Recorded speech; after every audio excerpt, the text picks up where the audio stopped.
క్రీస్తునందు ప్రియమైన దేవుని సంగమా, ప్రియమైన దేవుని వారులారా, మరి యొక్క ఆదివారపు కోతకాలపు సమర్పణ పండుగకు మందిరంలోనికి మరి వచ్చినటువంటి సంఘమంతటికి కూడా మన ప్రభువును లోకరక్షకుడైనటువంటి యేసుక్రీస్తు వారి యొక్క నామంలో నా యొక్క వందనాలు, శుభాలు తెలియజేస్తున్నానండి. అమ్మ, అందరూ బాగున్నారా? సౌండ్ రావట్లేదమ్మా? తినొచ్చినారా లేదా? హల్లెలూయా, హల్లెలూయా. అందరూ బాగున్నారమ్మా? మంచిది. దేవుని నామానికి మహిమ కలుగును గాక. ఆమెన్. మరి డైరెక్ట్గా వాక్య భాగంలోకి వెళ్ళిపోదాం. మరి సమయం చాలా అయింది గనక మరి యేసుక్రీస్తు వారు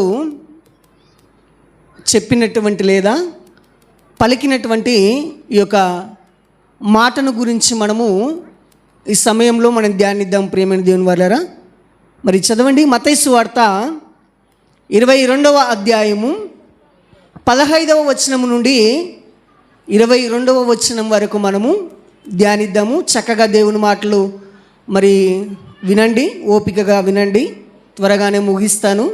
అప్పుడు పరిసయ్యులు వెళ్ళి మాటలలో ఆయనను చిక్కుపరచవలనని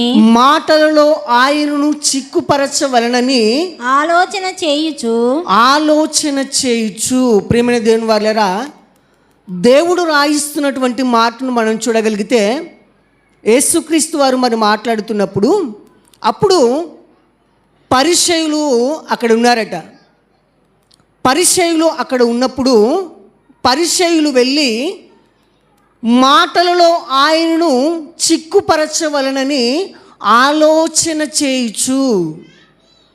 యేసుక్రీస్తు వారు మాట్లాడుతున్నప్పుడు ఆ సమయంలో, ఆ సందర్భంలో పరిసయ్యులు ఉన్నారట.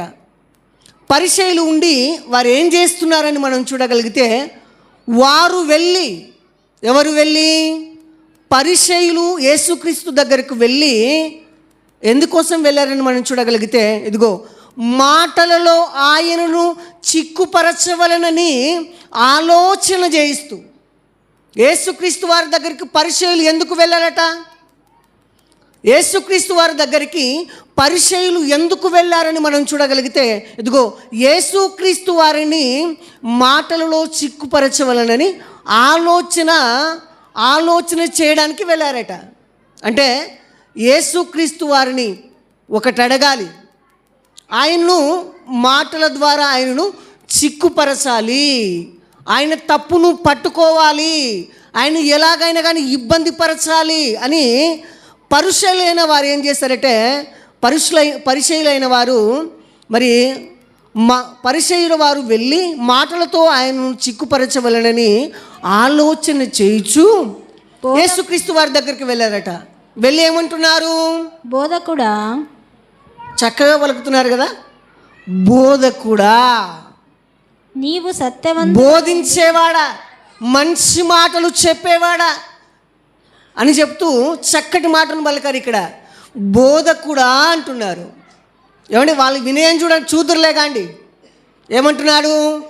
బోధకుడా, నీవు సత్యవంతుడవై సత్యవంతుడవై ఉండి దేవుని మార్గము సత్యముగా బోధించుచున్నావని, నీవు ఎవరిని లక్ష్య పెట్టవనియు మోమాటము లేనివాడమని ఎరుగుదుము.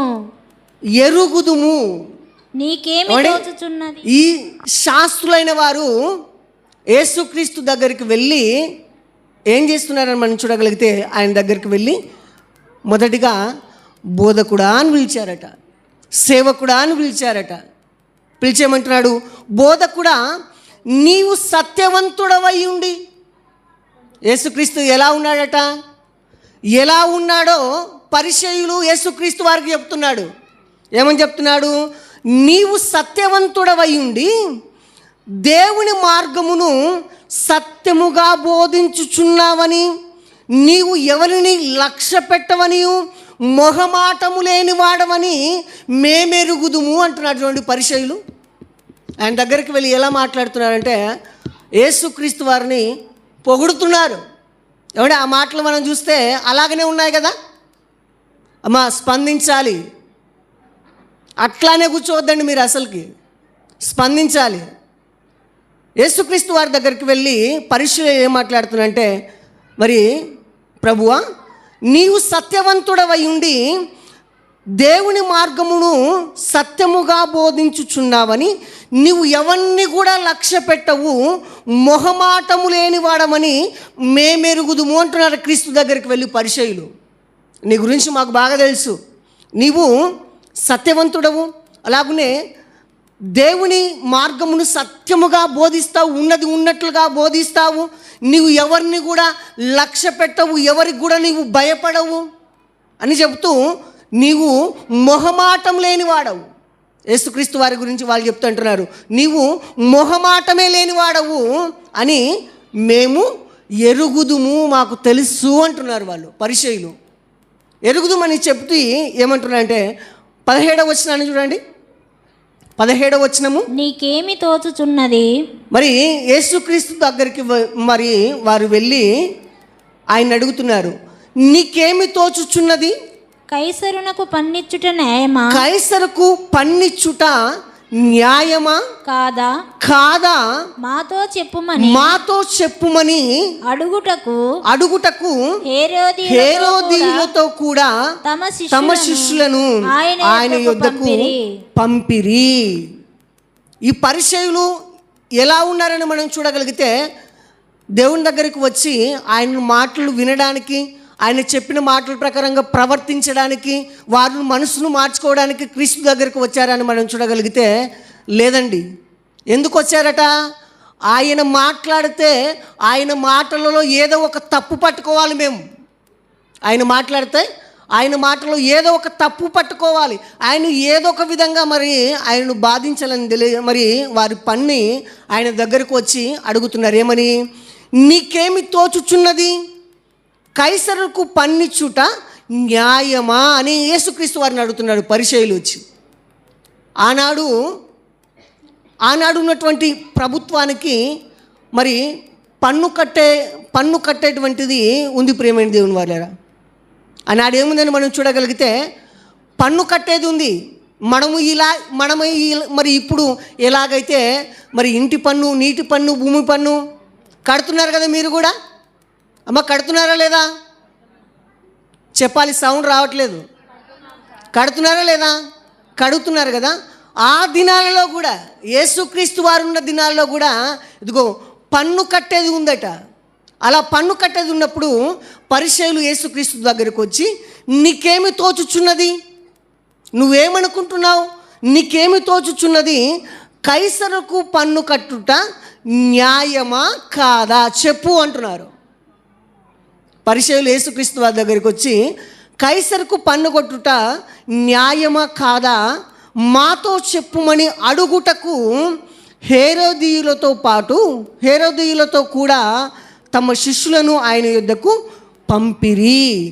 అలా కైసరుకు పన్ను కట్టుట న్యాయమా కాదా అని పరిచయులు మరి అడగడానికి, అలాగునే శిష్యులతో పాటు మరి యేసుక్రీస్తు యొద్దకు వారిని పంపించారట. పంపించినప్పుడు యేసుక్రీస్తు వారు మాట్లాడుతున్నారు. ఏమని చూడండి, 18వ వచనాన్ని చూడండి. యేసు వారి చెడుతనం ఎరిగి, యేసు వారి చెడుతనమును ఎరిగి. అంటే పరిచయులు ఎలాంటి వారో యేసుక్రీస్తుకు తెలియదా? వారు ఎందుకైతే క్రీస్తు దగ్గరకు వస్తున్నారో ఆయనకు తెలియదా? ఆయన సమస్తమును ఎరిగినవాడు కదా. ఆయనకు ఎందుకు ఆయన దగ్గరకు వస్తున్నారో క్రీస్తు ఎరిగి ఏమంటున్నాడంటే, యేసు వారి చెడుతనమును ఎరిగి. తెలిసిపోయిందంట. చూడండి, వారు ఎందుకోసం వస్తున్నారో, ఏం మాట్లాడడానికి వస్తున్నారో యేసుక్రీస్తు వారు ఎరిగారట. యేసుక్రీస్తు వారికి తెలిసిపోయిందట. తెలిసిపోయాని అంటున్నాడు, యేసు వారి చెడుతనమును ఎరిగి మరి వారిని అంటున్నాడు, వేశ్యదారులారా నన్నెందుకు శోధించుచున్నారు. ఇదిగో వారు ఎందుకు వస్తున్నారో యేసుక్రీస్తు వారు ఎరిగాడు గనుకనే వారి విషయమే అంటున్నాడు, వేశ్యదారులారా అంటున్నాడు. వేశ్యదారు అంటే ఏంటి? లోపల ఒకటి పెట్టుకొని పైకి ఒక రకంగా ప్రవర్తించే వారినే వేషధారి అంటారు. అంతే కదండి. లోపల అంతరంగంలో ఒకటి ఉంటుంది, పైకి ఒక రీతిగా ప్రవర్తిస్తారు. అలాంటి వారినే వేషధారులు, వేషం వేసుకున్నవారు అంటారు. యేసుక్రీస్తు వారు పరిచర్యలను చూసి అంటున్నాడు, ఇదిగో వేషధారులారా, నన్నెందుకు మీరు శోధిస్తున్నారు? నన్నెందుకు తప్పు పట్టాలని మీరు నా యొద్దకు వచ్చారు? నన్నెందుకు శోధిస్తున్నారు అంటున్నాడు యేసుక్రీస్తు వారు అని మాట్లాడుతూ 19వ వచనం, పన్నురూక ఒకటి నాకు చూపుడని వారితో చెప్పగా వారు ఆయన యొద్దకు ఒక దేనారమును తెచ్చిరి. పరిసయ్యులు యేసుక్రీస్తు వారి దగ్గరకు వచ్చి ఆయన శోధించాలని మరి ఆ యొక్క ప్రశ్నను వేస్తున్నప్పుడు, కైసరుకు పన్ను కట్టాలా లేదా చెప్పమని ఆయన అడిగినప్పుడు యేసుక్రీస్తు వారు పరిసయ్యులతో ఏమంటున్నాడంటే, పన్ను రూక ఒకటి నాకు చూపుడని వారితో చెప్పగా. అంటే పన్ను ఉంటుంది కదా, మరి మనం ఉన్నటువంటి మరి ఇప్పుడు మనం ఏమంటామంటే వాటిని రూపాయలుగా పిలుస్తాం. అంతే కదండి, రూపాయలుగా పిలుస్తాము. 10 రూపాయలని, 5 రూపాయలని, అలాగా రూపాయల్లో మనం పిలుస్తాం. అప్పుడు ఎలా ఉన్నాయంటే రూకలుగా ఉన్నవి, రూకలుగా దేనారముగా మరి ఇలా ఉన్నాయి. మరి సంపద అంతా కూడా యేసుక్రీస్తు వారు ఆ పరిచర్యలు అడిగినప్పుడు వారికి ఏమని చెప్తున్నాడంటే, పన్ను రూక ఒకటి నాకు చూపుడని వారితో చెప్పగా, పరిచర్యలతో చెప్పగా వారు ఆయన యొద్దకు ఒక దేనారమును తెచ్చిరి. ఇదిగో నాకు ఒక పన్ను రూకను మీరు నాకు చూపించండి అన్నప్పుడు పరిచర్యలు ఏం చేశారని మనం చూడగలిగితే ఒక దేనారమును క్రీస్తు దగ్గరికి తీసుకొచ్చారట. వాళ్ళు క్రీస్తు దగ్గరికి తీసుకొచ్చినప్పుడు ఆయన అంటున్నాడు చూడండి, అప్పుడు ఆయన ఈ రూపమును పైరాతయు ఎవరివని వానిని అడుగగా వారు కైసరువి అనురి. ఇదిగో ఆ నాణ్యము పైన రాత ఉంటుంది కదా, దాన్ని చూపించాడట. చూపించి ఇది ఎవరిది అని అడిగాడట. ఇది ఎవరిది అన్నప్పుడు వారు ఆ రాతను బట్టి ఇది కైసరుది అని చెప్పారు. ఇప్పుడు మనము ఉన్నటువంటి నాణ్యాన్ని మనం చూస్తే ఎవరిది? అది రిజర్వ్ బ్యాంక్ది. అది అంతే కదండి, రిజర్వ్ బ్యాంక్ ఆఫ్ ఇండియా అని రాసి ఉంటారు. అది వారి చేత ముద్రించబడింది, అది వారిది. కానీ ఆనాడు యేసుక్రీస్తు వారు ఉన్నటువంటి దినాలలో ఆయన ఒక దేనారమును తెచ్చినప్పుడు, పన్ను రూక ఒకటి తెచ్చినప్పుడు, ఇదిగో పైన ఎవరి పేరు ఉంది అని చెప్పినప్పుడు మరి పరిచర్యలు అంటున్నాడు, ఆ పైరాత ఎవరిదని వారిని అడగగా వారు కైసరువనిరి. అందుకు ఆయన యేసుక్రీస్తు వారు, అలాగైతే ఇదిగో ఈ రూక కైసరుదని మీరు చెప్తున్నారు కదా, ఇది ఆయనదని మీరు చెప్తున్నారు కదా, అయితే చదవండి. అందుకాయన అలాగైతే కైసరునివి కైసరుకును దేవునివి దేవునికి చెల్లించుడని వారితో చెప్పెను. వారి మాట విని ఆశ్చర్యపడి ఆయనను విడిచి వెళ్ళిపోయిరి. ప్రియమైన దేవుని వారలారా, పరిచర్యలు వచ్చి యేసుక్రీస్తుని అడిగినప్పుడు ఆయన అంటున్నాడు, అలాగైతే ఇవి కైసరువి కదా, అలాగైతే కైసరుకు చెల్లించండి అని చెప్పాడు. ఇది కైసరు అని మీరు చెప్తున్నారు కదా, అలాగైతే కైసరునకు చెల్లించుడని చెబుతూ ఇంకో మాట కూడా చెప్పాడు.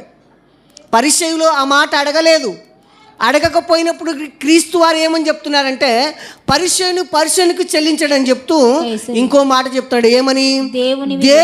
దేవునికి చెల్లించుడని వారితో చెప్పెను. దేవునికి చెల్లించుడని వారితో చెప్పెను. వారి మాట విని ఆశ్చర్యపడి ఆయన్ను విడిచి వెళ్ళిపోయారట. అక్కడ లేకుండా వెళ్ళిపోయారంటే ప్రేమ దేవుని వారు.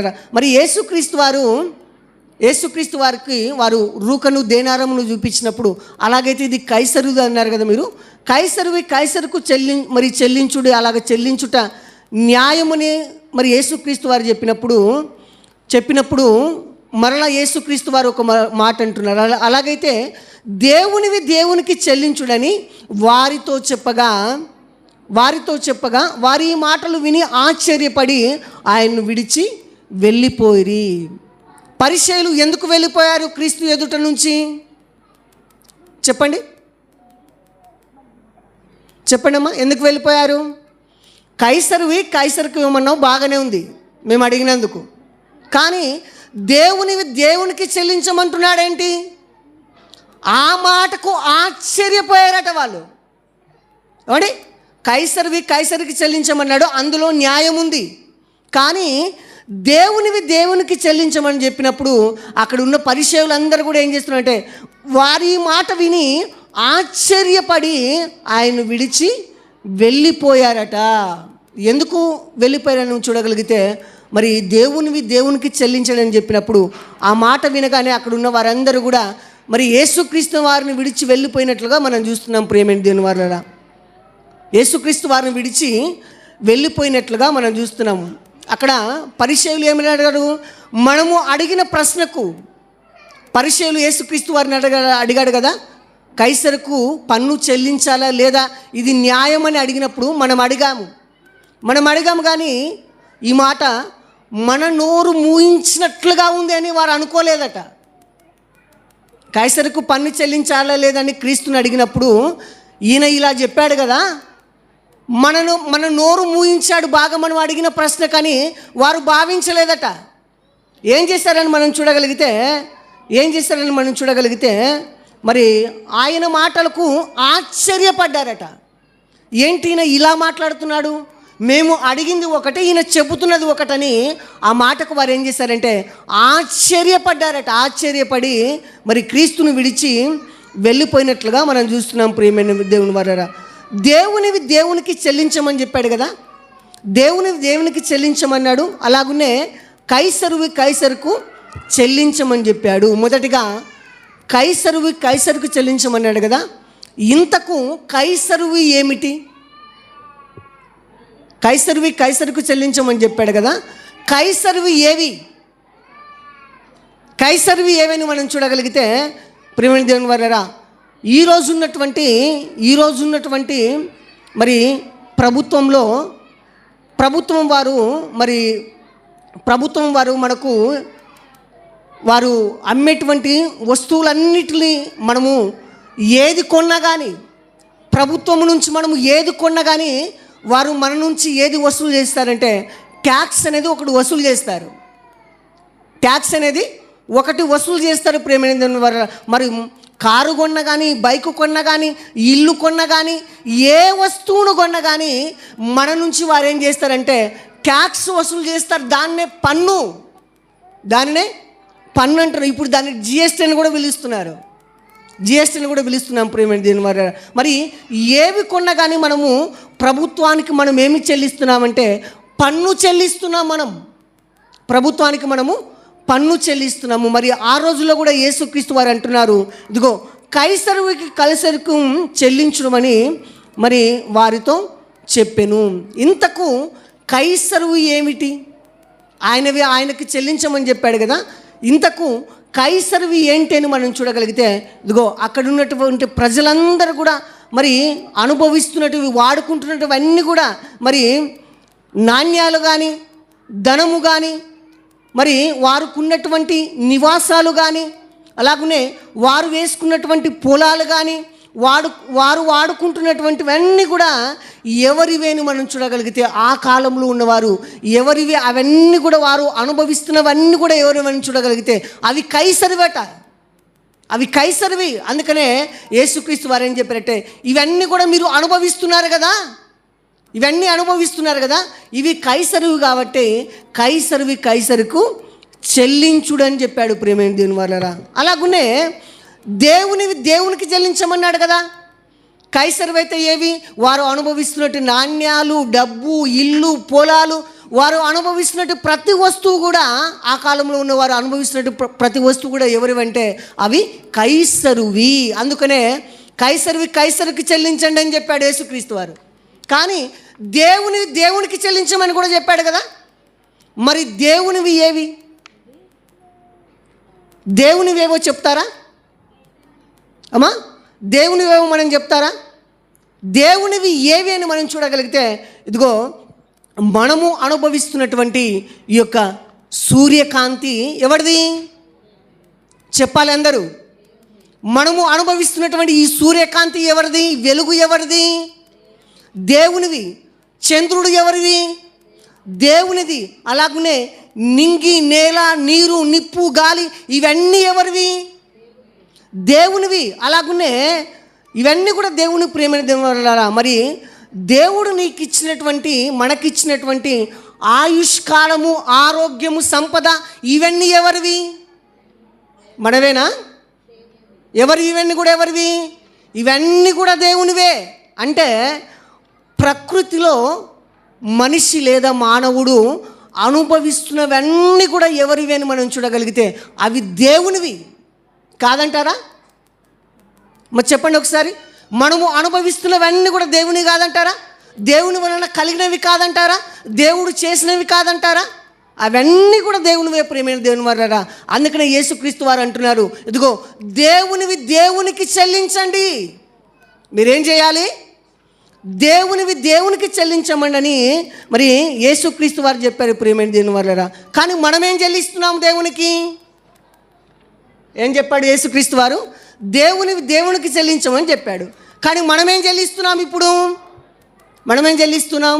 స్తోత్రం చెల్లింతుము, స్తుతి స్తోత్రం చెల్లింతుము, యేసునాదుని మేలులు తలచి, యేసునాదుని మేలులు తలచి స్తోత్రం చెల్లింతుము, స్తుతి స్తోత్రం చెల్లింతుము. గొప్ప స్తోత్రాలే చెల్లిస్తున్నాం మనం. ఏం చెల్లిస్తున్నామమ్మా? దేవునికి చెల్లించమని చెప్పినప్పుడు మనం చెల్లిస్తున్నామా? దేవునికి చెల్లిస్తున్నామా? మనము అనుభవిస్తున్నటువంటి ప్రతిది కూడా దేవుందే.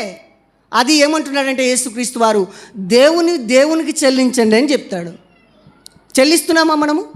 చెల్లించకపోగా ఏం చెల్లిస్తున్నాం మనము? దేవునికి స్తోత్రం చెల్లిస్తున్నాము, అంతే. గొప్ప స్తోత్రం. ఏం చెల్లిస్తున్నాము? స్తోత్రాలు మాత్రమే చెల్లిస్తున్నాము. కానీ దేవుడు ఇచ్చిన వాడిని అన్నీ కూడా అనుభవిస్తూ మనం ఏం చేస్తున్నామంటే దేవునికి చెల్లించలేకపోతున్నాం. ఒక్క స్తోత్రాలు మాత్రమే మనం దేవునికి చెల్లిస్తున్నాము. ఏమండి? అది ఎలాంటి కష్టం కూడా లేనిది, ఎలాంటి నొప్పి కూడా లేనిది కదా. కొందరు అంటారు దేవునికి ప్రార్థన చేసేటప్పుడు, కొందరు అంటారు దేవునికి 1,000,000 స్తోత్రాలయ్యా అంటారు. ఎన్ని స్తోత్రాలట చెప్పాలి? చేస్తారు కదా మీరు కూడా. ఎన్ని స్తోత్రాలు అంటారు చెప్పండమ్మా? 1,000,000 స్తోత్రాలట. ఎన్ని స్తోత్రాలు? 1,000,000 స్తోత్రాలు. దానివలన ఏమైనా మనకు వచ్చిన కష్టం ఏమన్నా ఉందా అమ్మ? ఏమైనా కష్టపడుతున్నారా? 1,000,000 స్తోత్రాలు దేవానికి అనడానికి కష్టపడుతున్నారా? ఎలాంటి కష్టం లేదు. ఎలాంటి కష్టం లేదు కదా. ఇదిగో 1,000,000 స్తోత్రం 1 నుండి మొదలు పెట్టండి. దేవా స్తోత్రము 1, స్తోత్రం 2, స్తోత్రం 3, స్తోత్రం 10, స్తోత్రం 50, స్తోత్రం 100, స్తోత్రం 200, స్తోత్రం 500, ఇలా 1,000,000 స్తోత్రాలు చెప్పండి. చెప్తారా? ఏమైపోతారు? అలిసిపోతారు. మీరు అలసట వచ్చేస్తుంది మీకు. కానీ ఎలాంటి అలసట లేకుండా, ఎలాంటి కష్టం లేకుండా ఏం చేస్తున్నారంటే ఒక మాట చెప్పేస్తున్నారు దేవునికి. అలాగా ఒక మాట పడేస్తున్నారు. ఏమని? దేవా నీకు 1,000,000 స్తోత్రాలయ్యా అనేస్తున్నారు. ఏమండి? చాలా సులువుగా. కానీ మరి 1 నుండి మొదలు పెడితే తెలుస్తుంది దానికి ఉన్నటువంటి విలువ. ఏమండి? 1,000,000 స్తోత్రాలు చెప్పేసరికి ఏమండి మనం ఏమైపోతాం? నీరసం వచ్చేస్తుంది. కనుకనే దేవుడు అంటున్నాడు, యేసుక్రీస్తు వారు అంటున్నారు దేవునికి చెల్లించడం నేను చెప్పినప్పుడు ఆ మాటలు విని పరిచయులు ఏమయ్యారట? అమ్మా చెప్పండి. ఆ మాట విన్న పరిచయులు ఏమయ్యారట? చెప్పండి. ఏమైపోయారు? వారు అక్కడి నుండి వెళ్ళిపోయారట. హృదయంలో నొచ్చుకొని వెళ్ళిపోయారట ఆ మాటకు. అయితే దేవుడు మాకు ఇచ్చినవన్నీ కూడా మేము దేవునికి ఇవ్వాలా? చెల్లించారా? తిరిగి ఇవ్వాలా అని ఆ మాటకు వారు యేసుక్రీస్తు వారి దగ్గర నుండి వెళ్ళిపోయినట్లుగా మనం చూస్తున్నాం ప్రియమైన దేవుని వలన. అలాగనే మనం చూడగలిగితే బైబిల్ గ్రంథంలో దేవుడు ఒక ధనవంతుని గురించి మనకు చూపిస్తున్నాడు కదా. ధనవంతుడు ఎలా ఉన్నాడని మనం చూడగలిగితే చూడండి, ఒకసారి చూడండి, ధనవంతుడి గురించి దేవుడు రాయిస్తుంటున్నాడు. లూకాసు వార్త 16వ అధ్యాయము 19వ వచనాన్ని చూడండి. ధనవంతుడు ఒకడుండెను, అతడు ఊదారంగు బట్టలను సన్నపు నార వస్త్రములు ధరించుకొని ప్రతిదినము బహుగా సుఖపడుచుండువాడు. యేసుక్రీస్తు వారు ఇక్కడ ఒక ధనవంతుని చూపిస్తున్నాడు. ఆ ధనవంతుడు ఎలా ఉన్నాడని మనం చూడగలిగితే అతడు ఊదారంగు బట్టలను సన్నపు నార వస్త్రములను ధరించుకొని ప్రతిదినం కూడా ధనవంతుడు ఎలా ఉన్నాడంటే బహుగా సుఖిస్తున్నాడట, బహుగా సుఖపడుతున్నాడట. వాడి బహుగా సుఖపడుతున్నాడు కదా. ఎలా సుఖపడుతున్నా అంటే ఇదిగో ఊదారంగు బట్టలను ధరిస్తున్నాడట. ఊదారంగు బట్టలు అంటే అప్పుడున్నటువంటి కాలంలో చాలా విలువైనవి, అవి చాలా కాస్ట్లీవే ఆ బట్టలు. ఊదారంగు బట్టలను సన్నపు నార వస్త్రములను ధరించుకొని ప్రతిదినము కూడా సుఖపడుతుండేవాడు కాదు, బహుగా సుఖపడుతుండేవాడట. బహుగా సుఖపడుతుండేవాడంటే ఇదిగో ఈయన అనుభవిస్తున్నటువంటి ఇవన్నీ కూడా ఈయన అనుభవిస్తున్నటువంటి ఇవన్నీ కూడా ఎవరివి ప్రియమైన దేవుని వల్లరా? ఎవరివి? ధనవంతుడు అనుభవిస్తున్నటువన్నీ కూడా ఎవరివి? దేవునివి. కానీ ధనవంతుడు దేవునికి చెల్లించాడా? చెల్లించలేదు ప్రియమైన దేవుని వల్లరా. దేవుడిచ్చినవన్నీ కూడా దేవునికి తిరిగి మరి చెల్లించాలి. కానీ ధనవంతుడు దేవునికి చెల్లించలేదు. పోనీ ఏమైనా లాజర్కి ఏమైనా ఇచ్చాడా? దేవుడిచ్చిన దాంట్లో లాజర్కి ఏమైనా ఇచ్చాడా? లాజరు కురుపులతో వ్యాధితో నిండి ఆయన మరి పక్కన బల్ల మీద పడు రొట్టె ముక్కలను ఆకలి తీర్చుకోవడానికి చూస్తున్నాడు కదా. మరి లాజర్ గారికి ఏమైనా సహాయం చేశాడా ధనవంతుడు? ఎవడి చేశాడా? చేయలేదు. దేవునికి ఇవ్వలేదు. అలాగనే పొరుగువానికి కూడా సహాయం చేయలేదు ప్రేమ దేవుని. చూడండి, ఒకసారి చూడగలిగితే మరి అదే మత్తయి సువార్త 16వ అధ్యాయము 21వ వచనాన్ని చూడండి. అతని బల్ల మీద, ఇదిగో ధనవంతుడి బల్ల మీద అతని బల్ల మీద నుండి పడు రొట్టె ముక్కలతో ఆకలి తీర్చుకొనగోరెను. లాజర్ గారు ఏం చేస్తున్నారంటే ఇదిగో ధనవంతుడు బల్ల మీద ఆయన భోజనం చేస్తాడు కదా. ఆ భోజనం చేసినప్పుడు ఇదిగో ఏదైనా అదృష్టవశాత్తు ఒక రొట్టె ముక్క అలా కింద పడుతుందేమో, వాటి చేత నేను నా ఆకలి తీర్చుకుంటానని లాజరు ఎదురు చూస్తున్నాడట. అది కూడా అదృష్టమే, పడుతుందో లేదో అని అంటున్నాడు. అతని బల్ల మీద నుండి పడి రొట్టె ముక్కలతో ఆకలి తీర్చుకొనగోరెను. అంటే ధనవంతుని కూడా మనం చూస్తే దేవుడిచ్చినటువంటి దేవునికి తిరిగి చెల్లించాడంటే ధనవంతుడు దేవునికి చెల్లించలేదు, పొరుగువానికి కూడా సహాయపడలేదు ప్రియమైన దేవుని వల్ల. అలాగనే మనం చూడగలిగితే ఈరోజు సమాజంలో ఉన్నటువంటి మనము కూడా దేవుడిచ్చినటువంటి ఆయుష్కాలాన్ని, దేవుడిచ్చినటువంటి దినాన్ని దేవునికి మీరు ఇస్తున్నారా? మనం ఇస్తున్నామా? దేవుడిచ్చినటువంటి ఆయుష్కాలాన్ని, దేవుడిచ్చినటువంటి ఆరోగ్యాన్ని దేవునికి మనం ఇస్తున్నామంటే ఇవ్వట్లేదు ప్రేమైన దేవుని వల్లరా. కానీ ఆదివారము అది ఒక్కరోజు, ఆదివారం ఒక్క పూట, అది 1 గంట మాత్రమే దేవునికి ఇస్తున్నాం మనం. ఆదివారము ఒక్కరోజు 1 పూట 1 గంట సమయాన్ని మాత్రమే దేవునికి మనం ఇస్తున్నాము. కానీ దేవుడు మనకు ఎన్ని సంవత్సరాల ఆయుష్కాలాన్ని ఇచ్చాడు చూడండి. ఎన్ని సంవత్సరాల ఆయుష్కాలాన్ని ఇచ్చాడో చూడండి. ఆ సమయాన్ని, ఆయుష్కాలాన్ని మరి దేవుని కోసం నువ్వు వెచ్చించావా? దేవుని సమయాన్ని దేవునికి ఇస్తున్నారా అని మనం చూడగలిగితే ఇవ్వట్లేదు. అన్నాడు ధనవంతుడు ఎలాగున్నాడో ఈరోజు మనం కూడా అలాగనే ఉన్నాం.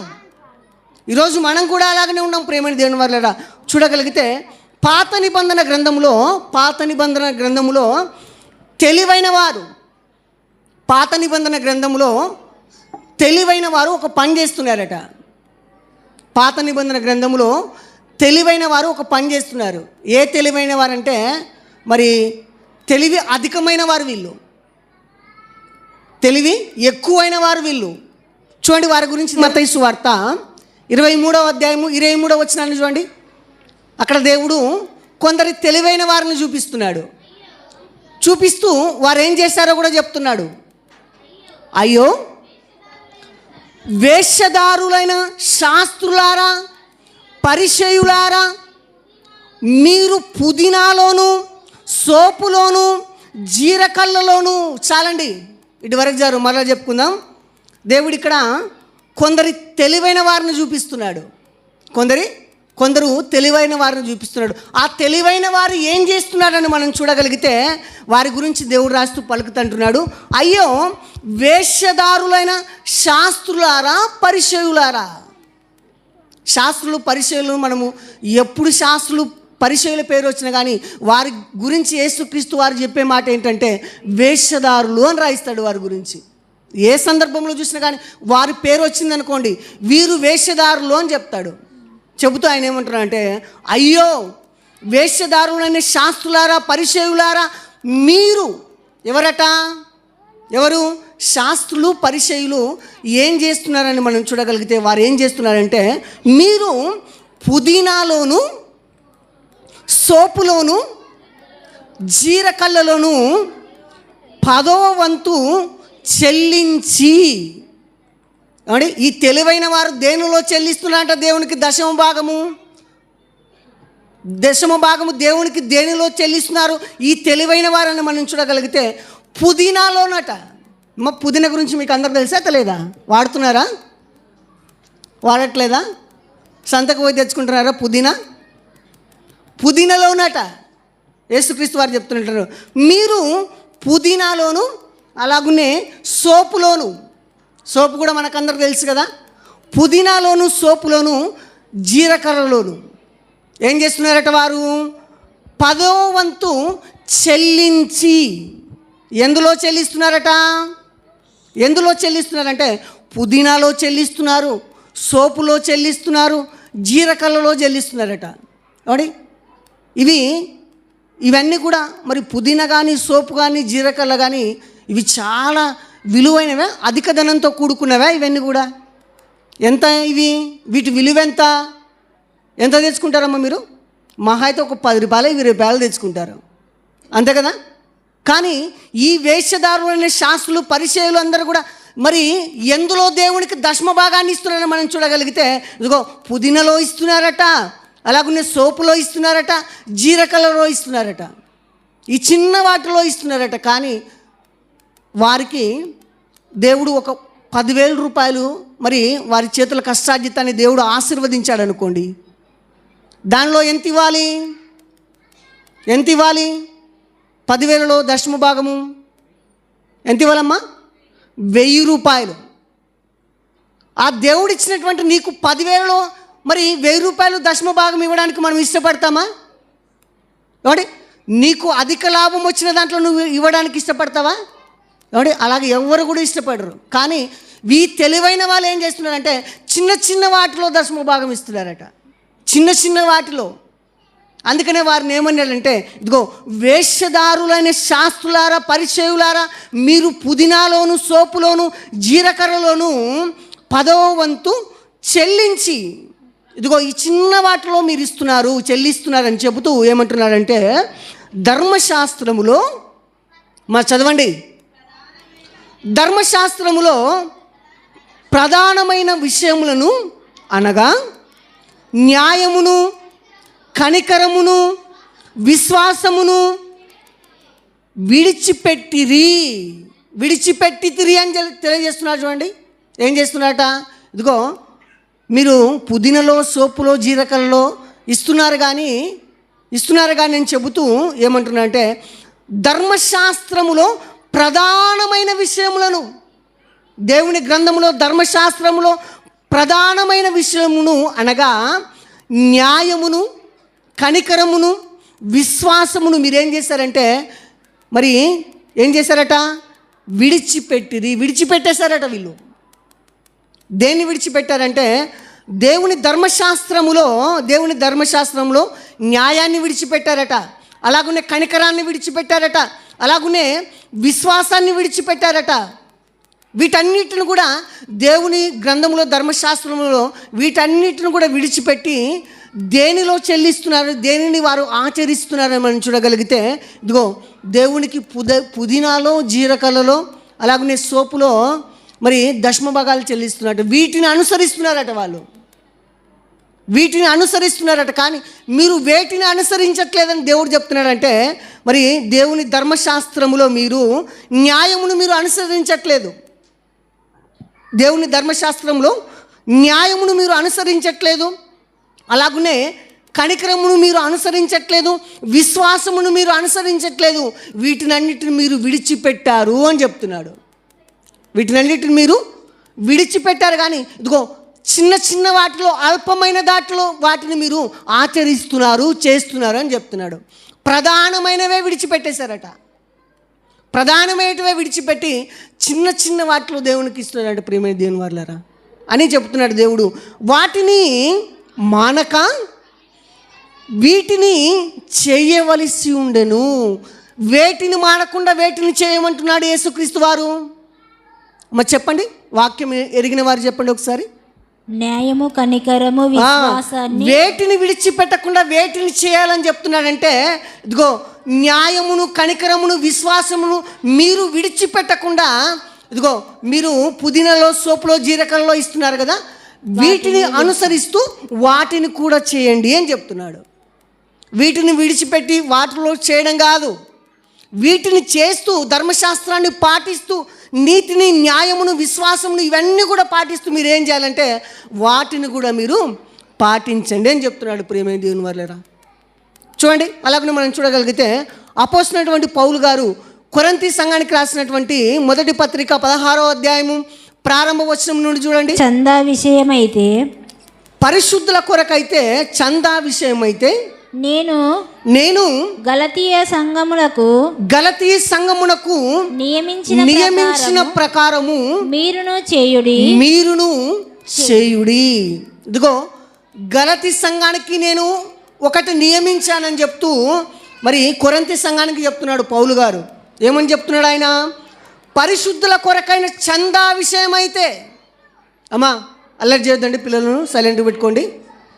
పౌలు గారు చెప్తున్నాడు, పరిశుద్ధుల కొరకైన చందా విషయమైతే నేను గలతీ సంఘమునకు నియమించిన ప్రకారము మీరును చేయండి. పౌలు గారు మరి గలతీ సంఘానికి ఏం నియమించాడు, ఏం చేయమని చెప్పాడని మనం చూడగలిగితే, ఇదిగో నేను వచ్చినప్పుడు చందా పోగు చేయకుండా, ఇదిగో పౌలు గారు అంటున్నారు, నేను సంఘానికి వచ్చినప్పుడు సందా పోగు చేయకుండా ప్రతి ఆదివారమున మీలో ప్రతివాడును తాను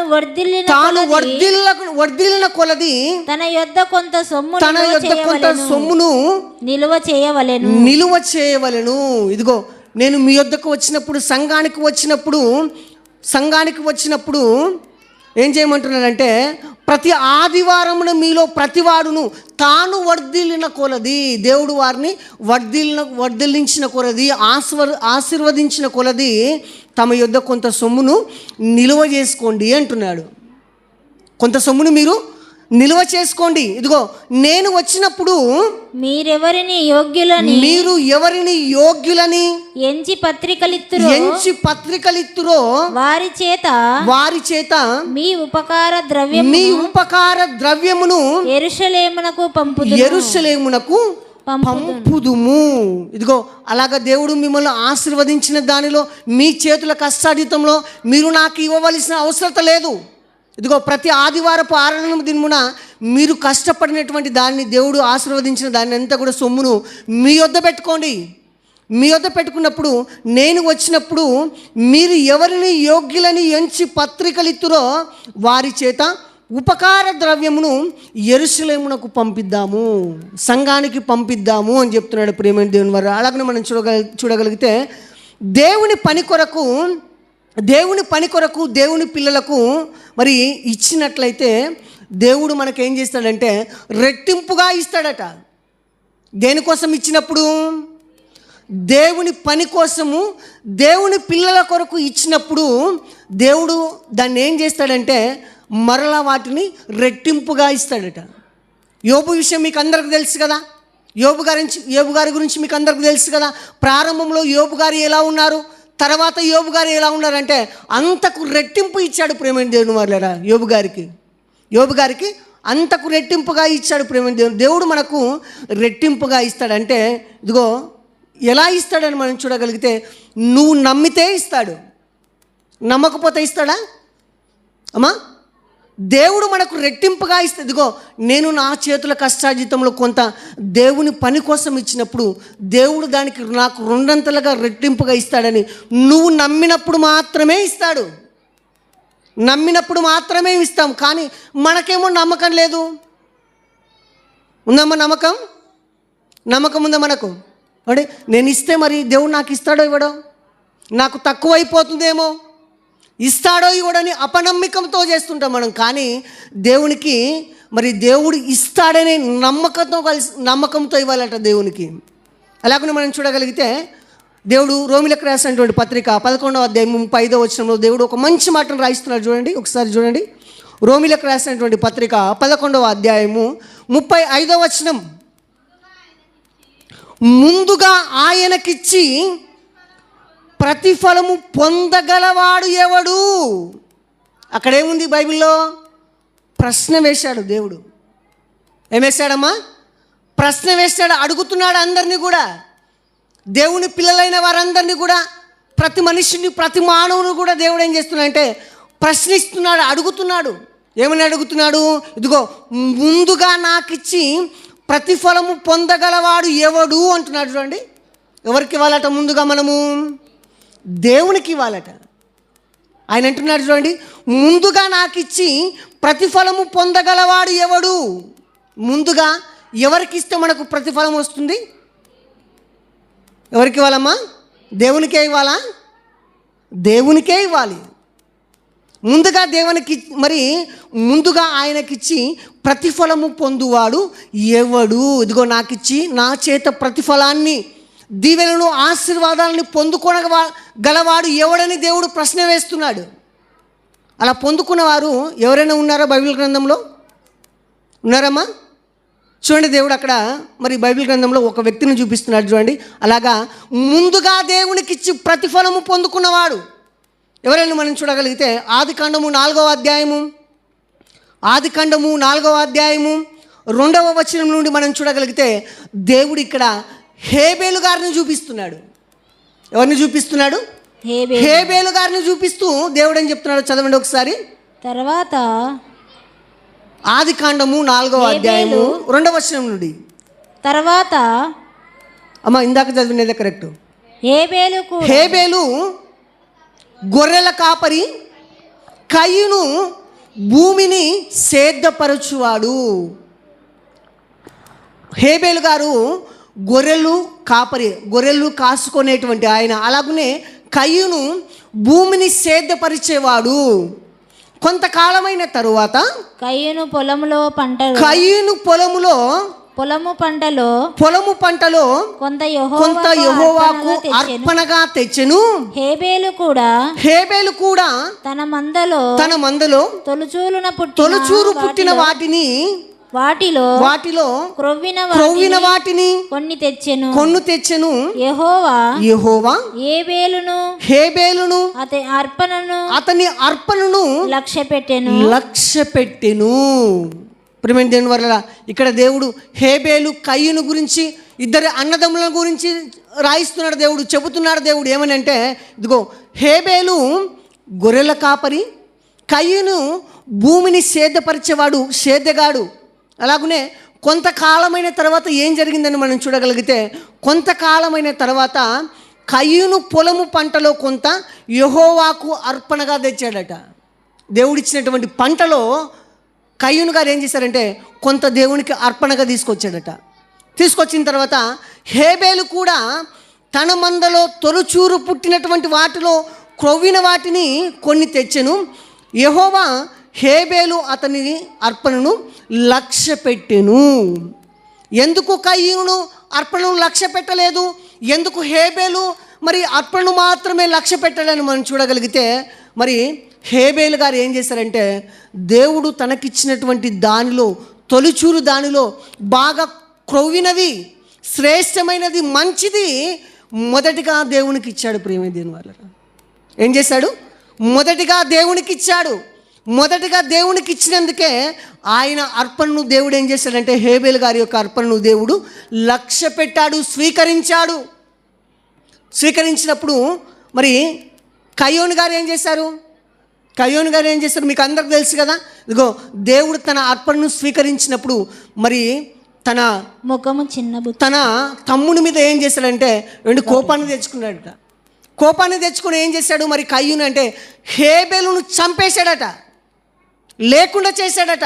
ఇదిగో దేవుడు నీ అర్పణనైతే స్వీకరించాడు, నా అర్పణను స్వీకరించలేదు కదా అని తమ్ముని మీద కక్ష పెట్టుకొని, ద్వేషం పెట్టుకొని ఏం చేశాడంటే, ప్రియమైన దేవుని వల్లరా, మరి హేబేలు గారిని చంపివేశాడట. చంపివేసినప్పుడు మరి హేబేలు గారు మొదటిగా దేవునికి శ్రేష్టమైనది మంచిది ఇచ్చాడు కదా. రోమీలకు రాసినటువంటి పత్రికలో మనం చదువుకున్నాం కదా, ఒకసారి చదవండి మరలా అదే మాట. మొదట నాకు ఇచ్చి, ముందుగా ఆయనకిచ్చి ప్రతిఫలము పొందగలవాడు ఎవడు? ఇదిగో హేబేలు గారు మంచిది, శ్రేష్టమైనది మొదటిగా దేవునికి ఇచ్చాడు. మొదటిగా దేవునికి ఇచ్చాడు కదా. మరి ప్రతిఫలాన్ని పొందుకున్నాడా హేబేలు గారు? అమ్మా, పొందుకున్నాడా లేదా? పొందుకున్నాడు. దేవుడు ఇచ్చాడు, పొందుకున్నాడు. ప్రియమైన దేవుని వల్లరా, చూడగలిగితే అలాగా అన్న చంపివేసిన తర్వాత మొట్టమొదటిసారిగా భూమి మీద మరణించిన తర్వాత పరదేశంలో మొట్టమొదటిసారిగా దేవుడు ఎవరిని ప్రవేశపెట్టాడు, ఎవరికి ఆహ్వానం పలికాడని మనం చూడగలిగితే, భూమి మీద మొట్టమొదటిగా మరణించినటువంటి వారిలో ఇదిగో పరదేశంలో ఎవరిని మొట్టమొదటిగా ప్రవేశపెట్టాడు, ఎవరు ఫలితాన్ని పొందుకున్నారు, పరదేశను ఎవరు రిబ్బన్ కటింగ్ చేశారంటే మొట్టమొదటిగా హేబేలు గారే మొట్టమొదటిగా హేబేలు గారే మరి పరదేశకు వెళ్ళిపోయాడు. ప్రియమైన దేవుని వల్ల అప్పుడు అంతవరకు ఎవరు కూడా పరదేశకు వెళ్ళిపోయలేదు. కానీ హేబేలు గారు ఏం చేశారంటే మొదట ఆయనకిచ్చాడు.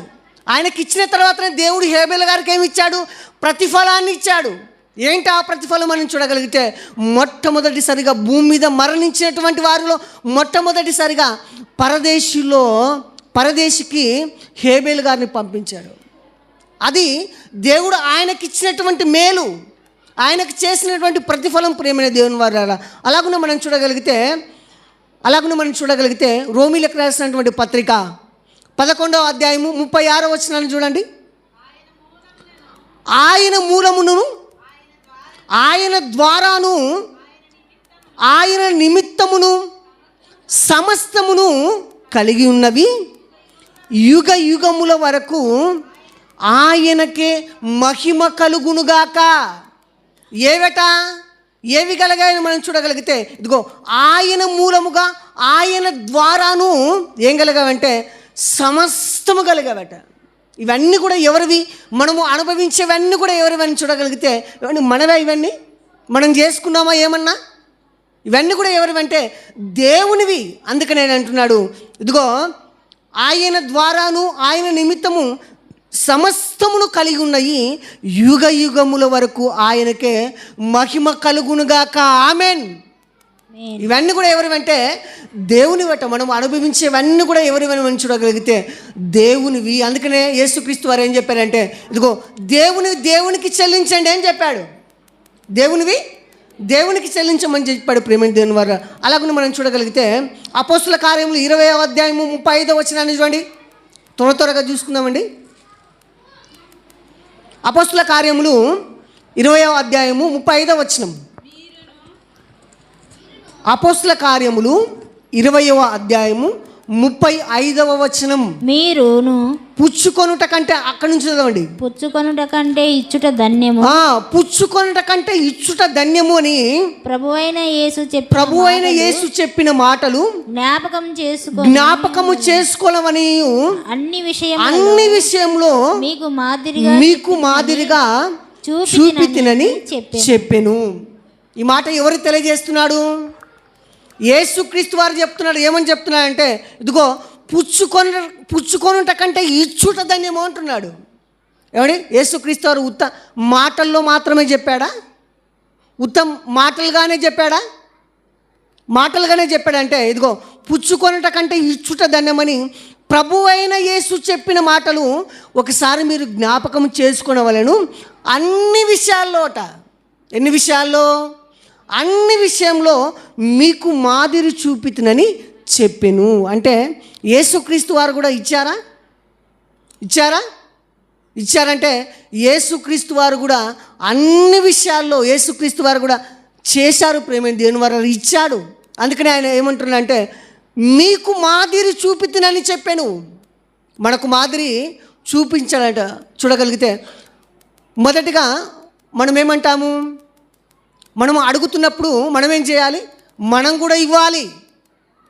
కేవలము అడిగి తీసుకునే వారిగా మాత్రమే కాదు, మనం కూడా ఏం చేయాలంటే మనం కూడా ఇవ్వాలి. ప్రేమైన దేవుని వారులారా, మనం కూడా ఇవ్వాలి. అందుకనే యేసుక్రీస్తు వారు అంటున్నారు మీకు నేను మాదిరి చూపితునని చెప్పాను.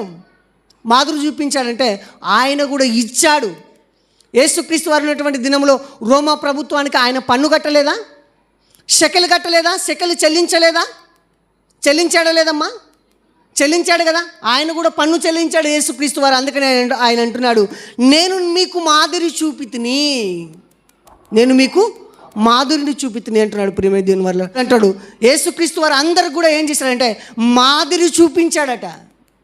నేను కూడా చేశాను అని చెప్తున్నాడు. అలాగే మనం చూడగలిగితే గలతీయులకు రాసినటువంటి పత్రిక 6వ అధ్యాయము 6వ వచనాన్ని చూడండి. గలతీయులకు రాసినటువంటి పత్రిక 6వ అధ్యాయము 6వ వచనం. వాక్యోపదేశము పొందువాడు ఉపదేశించువానికి మంచి పదార్థము అన్నిటిలో భాగమివ్వవలెను. ఎవరు చెప్తున్నారు ఈ మాట? నేను చెప్తున్నానమ్మా. ఏమైనా రాసుకొని వచ్చానా బైబిల్ గ్రంథంలో? ఎవరు చెప్తున్నారు? సాక్షాత్తు దేవుడే చెప్తున్నాడు. ఏమని చెప్తున్నాడు? ఇదిగో ఉపదేశము పొందువాడు. ఇదిగో మీరందరూ కూడా వింటున్నారు కదా ఉపదేశాన్ని, దేవుని మాటలు వింటున్నారు కదా మీరందరూ కూడా. అలాగా వినేవారందరూ కూడా ఉపదేశం పొందేవాడు ఉపదేశించువానికట, చెప్పేవానికి, సేవకునికి, దైవజనునికి, పరిచారకులు, మరి సువార్థికులకు, వారందరూ కూడా మరి ఉపదేశించువానికి మంచి పదార్థము అన్నిటిలో ఉన్నాడా, కొన్నిటిలో ఉన్నాడా? మీ బైబిల్ గ్రంథంలో ఏమని ఉందో ఒకసారి చదవండి. ఏమని రాయిస్తాడమ్మా? మంచి పదార్థము కొన్నిటిలో అన్నాడా? ఏమని ఉంది? అన్నిటిలో. అంటే దేవుడు మనకిచ్చినటువంటి ప్రతి దానిలో కూడా అన్నిటిలో భాగమియ్యవలేను. ఏమి ఇవ్వాలట? భాగాన్ని ఇవ్వాలట. మనం పుట్టించుకున్నటువంటి కుమారులకు, కుమార్తెలకు మనం భాగాలు ఇవ్వం. సేవకులకు ఇస్తామా? అంటే ఇస్తారా? వారికే ఇవ్వం మనం. కానీ దేవుడు అంటున్నాడు ఇదిగో ఉపదేశం పొందేవాడు ఉపదేశించువానికి మంచి పదార్థము అన్నిటిలో భాగం ఇయ్యవలెను. అది ధర్మము అని చెప్తున్నాడు, అది న్యాయము అని చెప్తున్నాడు ప్రియమైన దేవుని వల్ల. కానీ మనం ఇస్తామంటే అలా ఇవ్వడానికి మనం ఇష్టపడం ప్రియమైన దేవుని వల్ల.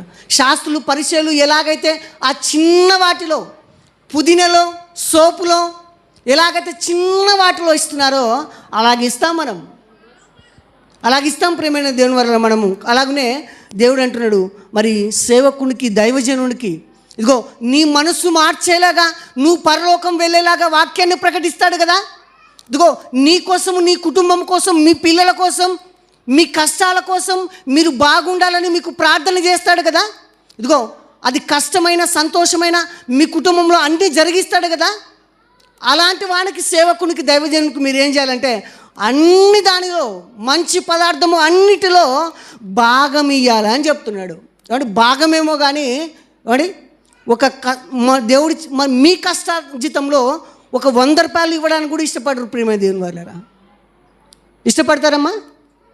ఇష్టపడరు ప్రియమైన దేవుని వాళ్ళరా. ప్రతి నెల నేను విజిటింగ్కి వెళ్తాను ఇల్లంబడి,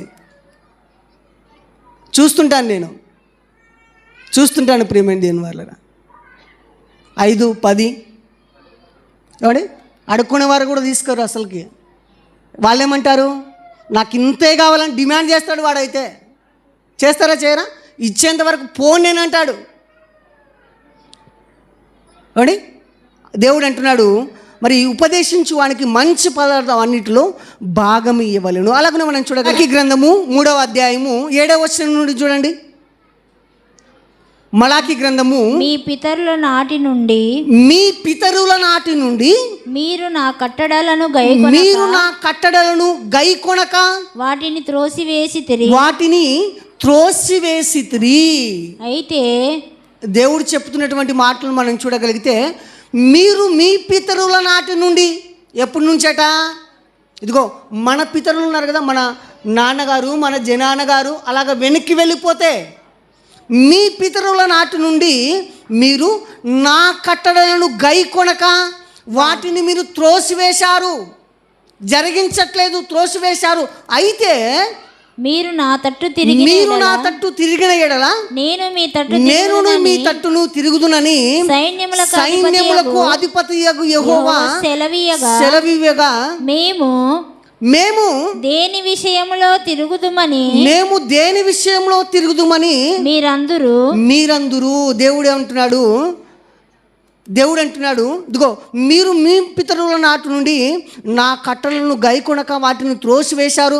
అయితే మీరు నా తట్టు తిరిగిన ఎడల నేను కూడా మీ తట్టును తిరుగుదునని సైన్యములకు అధిపతి యెహోవా సెలవిచ్చినది ఏమనగా, అలా మాట్లాడుతున్నప్పుడు వారు అంటున్నారు ఏ విషయంలో మేము తిరుగుదుము? నువ్వు అంటున్నావు కదా, మేము అన్ని విషయాల్లో మరి నా కట్టలను మీరు గైకొనట్లేదు, ఆచరించట్లేదు, మీరు వెనకకు తిరిగి ఉండాలని నువ్వు చెప్తున్నావు కదా, మరి దేని విషయంలో మేము నీ తట్టుకు తిరగాలి? దేని విషయంలో మీ తట్టుకు తిరగాలని అడిగినప్పుడు మరి యేసుక్రీస్తు వారు చెప్తున్నాడు చూడండి, దేవుడు చెప్తున్నాడు చూడండి ఒక మంచి మాట. మానవుడు దేవుని యొద్ద దొంగులునా అయితే అంటే అక్కడ కూడా ప్రశ్నిస్తున్నాడు దేవుడు. ప్రతి మనిషిని కూడా ప్రశ్న గుర్తు వేసింటాడు చూడండి మీ బైబిల్ గ్రంథంలో. ఏమంటున్నాడు? మానవుడు దేవుని యొద్ద దొంగులునా? అది సాధ్యమేనా అమ్మా? సాధ్యమేనా? దేవుని యొద్ద ఎవరైనా దొంగలుతారా, దొంగతనం చేస్తారా? అది సాధ్యమైన మనిషికి? సాధ్యం కాదు కదా అంటున్నాడు. మానవుడు దేవుని యొద్ద దొంగులునా అయితే మీరు నా యొద్ద చాలండి. దేవుని యొద్ద దొంగులునా అని చెప్తూ అయితే అని చెప్తున్నాడు అక్కడ దేవుడు. అయితే అంటే ఏదో చెప్పాలనుకుంటున్నాడు ఆయన, మనకు ఏదో చెప్పాలనుకుంటున్నాడు. ప్రతి మనిషి కూడా, ప్రతి మానవుడు కూడా ఆలోచన చేస్తాడు కదా, ఇదిగో దేవుని యొద్ద దొంగలడమా? దేవుని యొద్ద దొంగలం కదా మనము. దేవుని యొద్ద దొంగలడం అసాధ్యం కదా.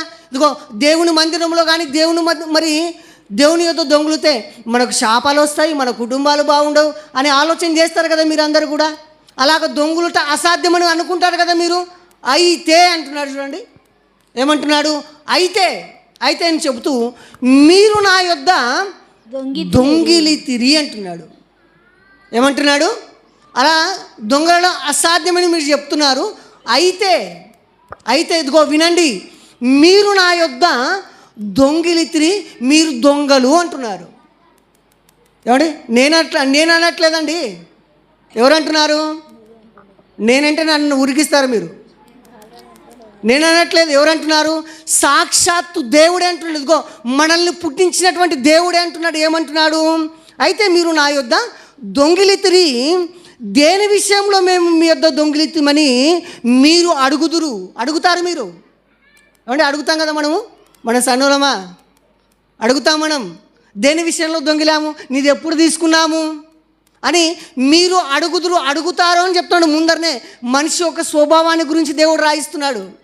మీరు అడుగుదురు చదవండి. 10వ భాగము ప్రతిష్టార్పణలు ఇయక దొంగిలితిరి. ప్రారంభంలో దేవుడు ఏం చెప్పాడంటే, ఇదిగో దేవుని సన్నిధిలో సమృద్ధిగా ఉండినట్లు సంఘ అవసరతల కోసము సంఘములో దేవుని పిల్లలైన అవసరతల కోసం వారు మరి లేమిలో ఉన్నప్పుడు మొదటి శతాబ్దపు సంఘం ఏం చేసిందంటే వారి యొక్క స్థిరాస్తులను అన్నింటిని కూడా అమ్మివేసి అపోస్తుల పాదాల యొద్ద తెచ్చిపెట్టారట. ఇదిగో సంఘానికి ఏవి అవసరతలు ఉన్నాయి? సంఘంలో ఎవరైనా అస్వస్థతగా ఉన్నారా, లేమిలో ఉన్నారా, తినడానికి లేదా, అయితే ఇదిగో మేము అమ్మి మీకు ఇస్తున్నాము, వారి వారి అక్కల కొలది వారికి పంచిపెట్టండి అని చెప్పారట. మొదటి శతాబ్దపు సంఘం వారు వారి వారి అవసరతల నిమిత్తము వారి చిరస్థిరాస్తులను అమ్మారట. ప్రియమైన దేవుని వారలారా, కానీ దేవుడు అంటున్నారు, మీరు నా యొద్ద మరి దొంగిలుదురు, 10వ భాగము ప్రతిష్టార్పణలు ఇయ్యక దొంగిలితిరి. అని అలాగ మనము చాలా ఏళ్ళ నుండి దేవుని ఏదో మనం దొంగులుతూనే ఉన్నాము. ఇస్తున్నారా? దేవుడు నీకు ఇచ్చినటువంటి దానిలో మరి మొదటి నీ కష్టాజితంలో మొదటి వచ్చినటువంటి కష్టాజితంలో దేవుని మందిరంలోనికి ఇస్తున్నావా? దేవుని పని కోసం ఇస్తున్నావా? సేవకుడు అంటే పక్కన పెట్టండి. సంఘములో అవసరత ఉన్నప్పుడు, సంఘములో కొరత ఉన్నప్పుడు, లోటు ఉన్నప్పుడు పోనీ సంఘానికన్నా మనం ఇస్తున్నామంటే అస్సలు ఇవ్వట్లేదు. ప్రియమైన దేవుని వాళ్ళారా, అస్సలు కూడా ఇవ్వట్లేదు. ఎవరు కూడా ఏదో కూడా ఇవ్వట్లేదు. అంటే మాది కాదు సంఘం అనుకుంటున్నారు, సంఘం మాది కాదనుకుంటున్నారు. అందుకనే దేవుడు అంటున్నాడు, ఇదిగో మీరు ఇలాగా అందరూ అంటారు అని చెప్తూ, ఇదిగో 10వ భాగము ప్రతిష్టార్పణలు ఇయ్యక మీరు దొంగిలితిరి. ఈ జనులందరూ నా యొద్ద దొంగులుచూనే ఉన్నారు, వీరు శాపగ్రస్తులట. ఏమంటున్నాడు దేవుడు? ఈ జనులు నా యొద్ద దొంగులుచూనే ఉన్నారట. దొంగిలి స్టాప్ చేయలేదు, అంతటితో మిగుంచలేదు. ఏం చేశారట? అలాగూ చేస్తూనే ఉన్నారట, కంటిన్యూగా ఇవ్వకుండా. ఈ జనులు నా యొద్ద మరి దొంగులుచూనే ఉన్నారు, మీరు శాపగ్రస్తులై ఉన్నారు. ప్రియమైన దేవుని వల్ల మరి దేవుడిచ్చినటువంటి దానిలో మనము దేవునికి ఇవ్వకపోతే, కొంతమంది అంటుంటారు, నేను ఎంత కష్టపడినా కానీ, ఎంత శ్రమ పడినా కానీ, ఎన్ని చేసినా కానీ మరి నా కుటుంబం అభివృద్ధి పొందట్లేదు, నేను వృద్ధిలోనికి రావట్లేదు, ఎంత చేసినా కానీ నేను ఈయనే ఉన్నానని చెప్తుంటారు. అలా ఉండడానికి కారణం ఏంటి? అలా ఉండడానికి కారణం ఎవరు? దేవుడా? ఎవరమ్మా? అలా ఉండడానికి కారకులు ఎవరు? మనమే. అలా ఉండడానికి కారకులు మనమే. అలాగే ఇవ్వని వారిని గురించి దేవుడు అంటున్నాడు, మీరు శాపగ్రస్తులుగో. మీరు దేవునికి ఇవ్వకుండా మనం ఎంత దాచిపెట్టుకున్నా, ఎన్ని చేసినా కానీ అదంతా కూడా వ్యర్థమే. ధనవంతుడు చూసాం కదా, ధనవంతుడు ఎలా ఉన్నాడు? వాడు ప్రతిదినము కూడా బహుగా సుఖపడుతున్నాడట. దేవుడిచ్చిన అంతా కూడా అనుభవిస్తున్నాడు. కానీ దేవునికి ఇవ్వకుండా మరి ఏమైపోయాడంటే వాడు పాతాళానికి వెళ్ళిపోయాడు. 2వ మరణానికి, అగ్నిగుండానికి వెళ్ళిపోయి ఏం చేస్తున్నాడంటే అక్కడ యాతన పడుతున్నాడు, బాధపడుతూ ఏమంటున్నాడంటే, ఇదిగో అబ్రహాము గారితో, ఇదిగో తండ్రి అయిన అబ్రహామా, నా దప్పికను తీర్చడానికి ఇదిగో లాజర్ను పంపయ్యా. దేనిని పంపాలంట? తన మరి చిటికనేలతో ఒక చుక్క దాహమేమని అడుగుతున్నాడు. ధనవంతుడు బ్రతికున్నప్పుడు ఎంత సుఖాన్ని అనుభవించాడు. ఏమండి? కోరుకున్నదల్లా తాగి ఉండవచ్చు, కోరుకున్నవన్నీ కూడా తాగింటాడు. కానీ ఏ రోజైనా ఒక్క రోజైనా మరి లాజర్కు సహాయం చేశాడా? ఒక గ్లాస్ మంచినీళ్ళు ఇచ్చాడా? ఏమండి? ఇవ్వలేదు. ప్రియమైన దేవుని వల్ల అలాగనే మనము దేవునికి ఇవ్వకుండా ఎంత సంపాదించుకున్నా, ఎంత కూడబెట్టుకున్నా, ఎన్ని అనుభవించుకున్నా కానీ అవన్నీ కూడా వ్యర్థమే ప్రియమైన దేవుని వల్ల. అలాగనే అంటూ, ఇదిగో నా మందిరములో ఆహారం ఉండునట్లు 10వ భాగము మీరు నా మందిరపు నిధులోనికి తీసుకొని రండి. దీనిని చేసి నన్ను శోధించిన ఎడల నేను ఆకాశపు వాకిండ్లను విప్పి పట్టజాలనంత విస్తారమైన దీవెనలు కుమ్మరించుదునని సైన్యములకు అధిపతి యెహోవా సెలవిచ్చుచున్నాడు. దేనిని చేసి మనము దేవుణ్ణి అడగాలి? దేన్ని చేసి మనము దేవుణ్ణి అడగాలట? దేవుని భాగం దేవునికి ఇచ్చి అడగాలట. దేవునికి ఇచ్చి అడిగినప్పుడు ఆయన ఏం చేస్తాడంటే, ఇదిగో ఆకాశపు వాక్యములను విప్పి పట్టజాలనంత విస్తారమైన దీవెనలు కుమ్మరించేదనని సైన్యములకు అధిపతి యెహోవా సెలవిచ్చుచున్నాడు. ఇదిగో యోబు గారి జీవితంలో దేవుడు నెరవేర్చాడు, చూపించాడు ప్రియమైన దేవుని వల్ల. అలాగనే మనం చూడగలిగితే అలాగ ఇచ్చిన వారిని గురించి దేవుడు అంటున్నాడు, ఇదిగో మీ పంటను తిరుగువేయు పురుగులను నేను గద్దించేదను, అవి అవి మీ భూపంటను నాశనము చేయవు, మీ ద్రాక్ష చెట్లు అకాల ఫలములను కాల్చక ఉండునని సైన్యములకు అధిపతి అగు యెహోవా సెలవిచ్చుచున్నాడు. అలాగా నేను ఇచ్చిన దాన్ని నాకు ఇచ్చినప్పుడు, మీరు నన్ను అడిగినప్పుడు నేనేం చేస్తానంటే విస్తారమైన దీవెనలను మీకు ఇస్తానని చెబుతూ, ఇదిగో మీ పంటను తిను పురుగులను నేను గద్దించదను. అలాగే దేవుని పనికి నువ్వు ఇచ్చినప్పుడు ఏం చేస్తాడంటే దేవుడు నువ్వు వేసుకున్నటువంటి భూ పంటను కానీ పాడి పంటను కానీ నీ చేతుల కష్టాజీతాన్ని కానీ దేవుడు ఏం చేస్తాడంటే ఆశీర్వదిస్తాడట. కానీ ఆ నమ్మకం ఉందా మనకు? ఆ నమ్మకమే లేదు అసలుకు. ఆయన అంటున్నాడు, మీ పంటను తినుగువేయు పురుగులను నేను గద్దించెదను, మీ పంటకు ఎలాంటి తెగులు కూడా రానివ్వను. అలాగనే అవి మీ భూపంటను నాశనము చేయవు, మీ ద్రాక్ష చెట్లు అకాల ఫలములను మరి రాల్చకుండునని సైన్యములకు అధిపతి అగు యెహోవా సెలవిచ్చుచున్నాడు. అప్పుడు ఆనందకరమైన దేశంలో మీరు నివసింతురు గనక అన్ని జనులందరూ మిమ్మును ధన్యులని అందురని సైన్యములకు అధిపతి అగు యెహోవా సెలవిచ్చుచున్నాడు. యెహోవా సెలవిచ్చినది ఏమనగా, నన్ను గూర్చి మీరు బహు గర్వపు మాటలు పలికి నిన్ను గూర్చి మేము చెప్పితిమని ఏమి చెప్పుదుమని మీరు అడుగుదురు.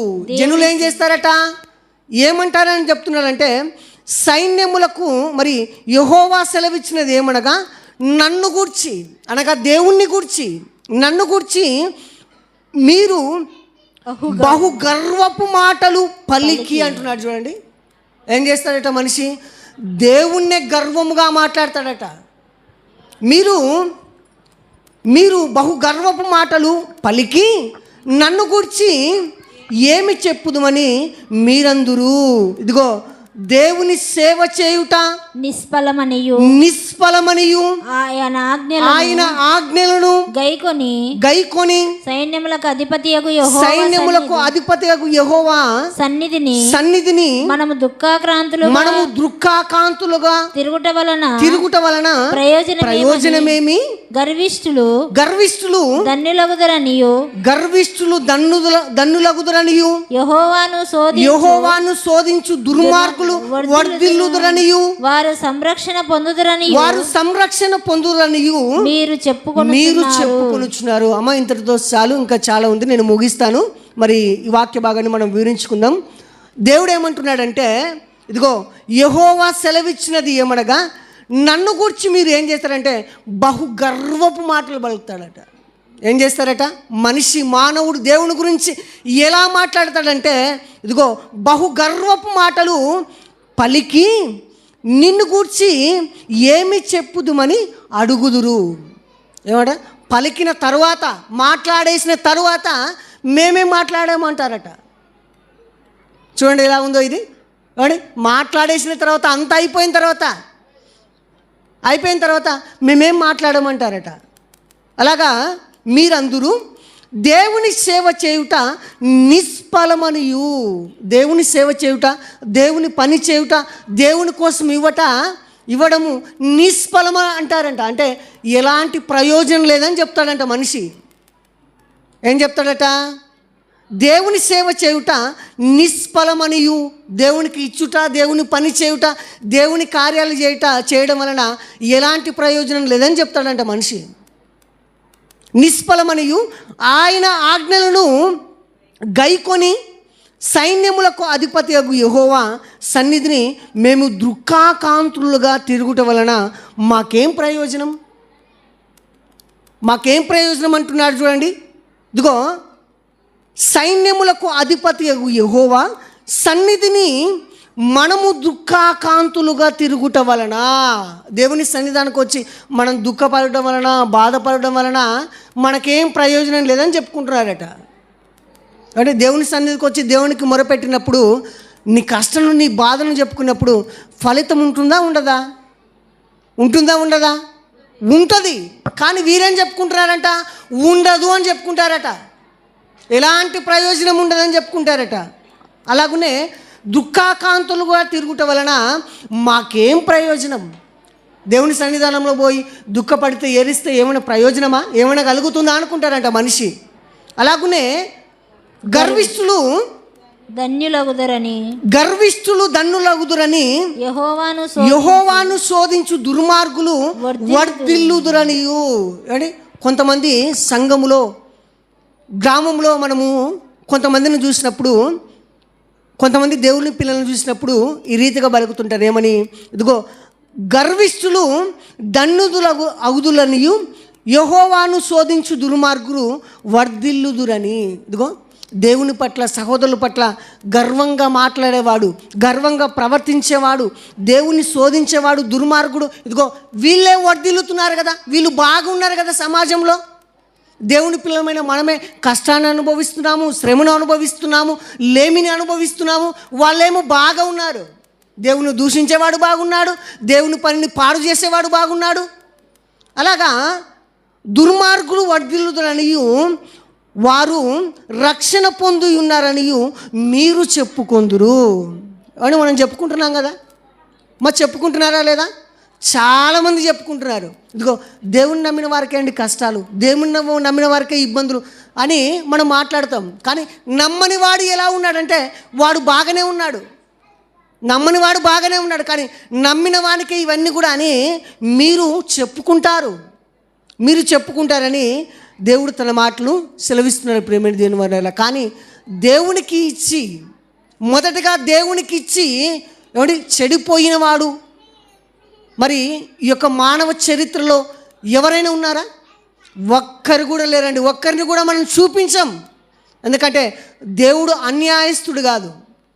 దేవుడు అన్యాయము చేయుట అసంభవం. దేవుడు ఇదిగో దేవుని పనికి నువ్వు 10 రూపాయలు ఇచ్చావా నీకున్న దానిలో, నీ కష్టంలో, అయితే దేవుడు నిన్ను ఆశీర్వదిస్తాడు, అంతకు రెట్టింపుగా ఇస్తాడు ప్రేమైన దేవుని వల్ల. నమ్మి చేసినప్పుడు నమ్మి ప్రవర్తించినప్పుడు మాత్రమే దేవుని మహిమను మనం చూస్తాము. మరి నమ్మకుండా అపనమ్మికంగా మనం చేస్తే ఎలాంటి ప్రయోజనం కూడా ఉండదు ప్రేమైన దేవుని వల్ల. అందుకనే ప్రారంభంలో శాస్త్రులు, పరిసయ్యులు యేసుక్రీస్తు వారి దగ్గరకు వచ్చి మరి అడిగినప్పుడు వారికి దేవుడు చక్కటి సమాధానం ఇచ్చాడు. ఏమని చెప్పాడు? ఇదిగో అలాగైతే కైసరుకు చెల్లించండి, దేవునికి చెల్లించండి అని చెప్పినప్పుడు వారందరూ ఏం చేశారంటే ఇదిగో బాధపడి అక్కడి నుండి వెళ్ళిపోయారట.